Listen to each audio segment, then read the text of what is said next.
hi 700 chuak thar 7XO mani lo ka kan launch ani ta mo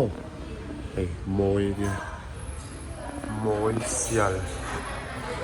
chuan hei a remote a key te pawh hi hei unlock kan hmeh hian hei a handle hi a rawn chhuak ta hei unlock chuan a lut leh ta tikhan chuan unlock meh chiah hian tikhan a rawn pot chhuak ta chuanin hei welcome attraction a seat hi a mai na lo tawlh hnung chuan tikhan a lo tawlh hnung ta lu ol sam theih na tur hain chuanin a eng lo hi hei hi a display a screen hi pathum angin a rawn awm ta hei tikhang a han on ta hei hi changkang em bawk a hei a screen hi triple screen display kan ti ta helamah hian pakhat passenger ani ta chuanin hei center ani ta chuan helai hian a meter pangai ang kha awm ta chuanin hei electronic parking brake hmanga hei hello tikha handbrake kan ti ang kha ta chuanin khan hei helai pawh hian wireless charging hi pakhat mai ni lo helai a le helai hian a dah theih ta chuan drive mode te hei tah hian duh thlan tur kha awm ta drive mode hei zip zap zoom custom tih vel te kha awm ta chuan sound system hi kan lo en lenga hei audio setting hian hei Wembley Stadium a sound ang tikhan a set theia Royal Opera House Mumbai te Boston Symphony Hall chuan 3D immersive tikhan chuanin YouTube te pawh tikhain en theih dawn ta ni chu mzia chuan tikhain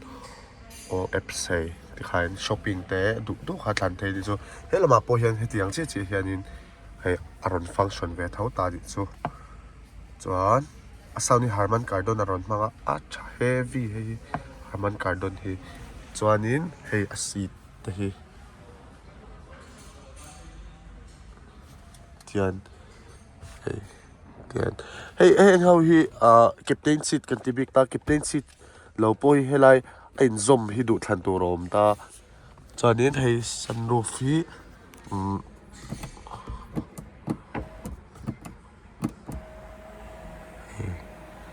zau thadeng ta kan ni sunroof pawh hi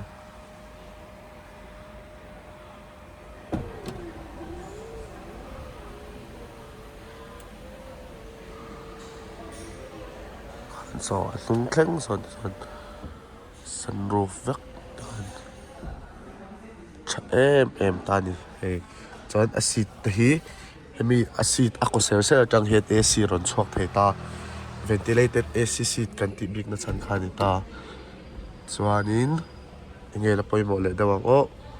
a hnungah pawh hianin wireless charging kha awm tho ta ni chu a hnung lampang hi kan en ti le chenga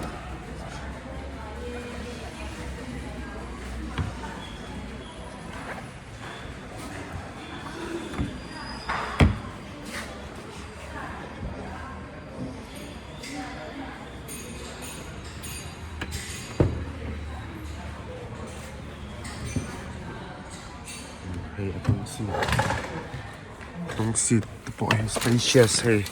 khulai khawn wireless charging awm bawk ta chuan hei lai hi 65 watt type C charging